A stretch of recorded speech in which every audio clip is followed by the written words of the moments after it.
salamat sa mapagpalayang pagmamahal. Welcome to our 365 daily devotion. Ako po si Alexander Gomez from Batch 3.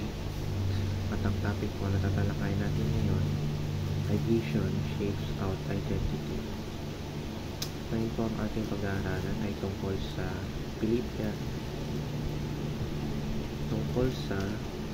Genesis chapter 37 verses 5 to 9.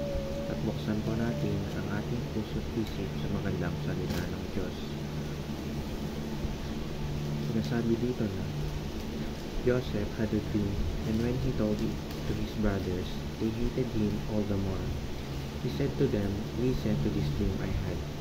We were binding sheaves of grain out in the field when suddenly my sheep rose and stood upright, while your sheep gathered around mine and bound to eat."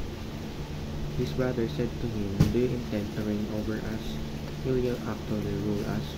And they hated him all the more because of his dream and what he had said. Then he had another dream and told this to his brothers. "Listen," he said, or sa Tagalog, isang gabi na naginip si Jose nang isalaysay niya ito sa mga kapatid niya. Lalo silang nagalit sa kanya, sapagkat ito ang sinalaysay niya. Nanaginip ako na habang naroon tayo sa bukid na nagpibigkis ng mga kuhay, bigla na lang tumayo ang ibinikis ko. Pinaikutan ito ng inyong mga ibinikis na umay na ako nito. Sinabi ng mga kanyang mga kapatid, "Ano? Magiging hari ka at mangunguna sa amin?"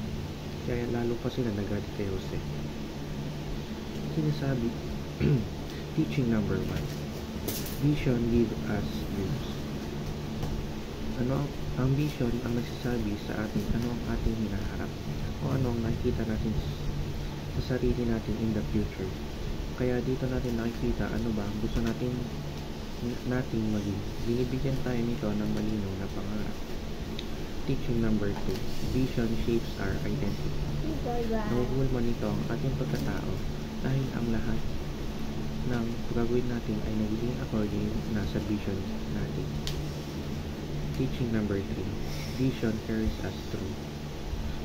Ito ang nagdadala sa atin sa hinaharap sapagkat pag meron kang vision, alam mo kung ano ang pathway na ang dadaanan mo at hindi ka na malilitaw. Application number 1. Embrace your identity as a Christian. There is no shame na sabihin na we are Christian because Christian is not a religion. It is your relationship with God. At nakaka-proud na sa mundong puno ng kasamaan ay mas pinili mong manampalataya. Application number 2. Embrace your identity as a missionary. We are here for a mission, and our mission is to disciple all the nation. Mag-akay tayo ng mga tao patungo sa Diyos, lalo na ang mga mahal natin sa buhay, dahil nais ng Diyos na tayo ay maligtas.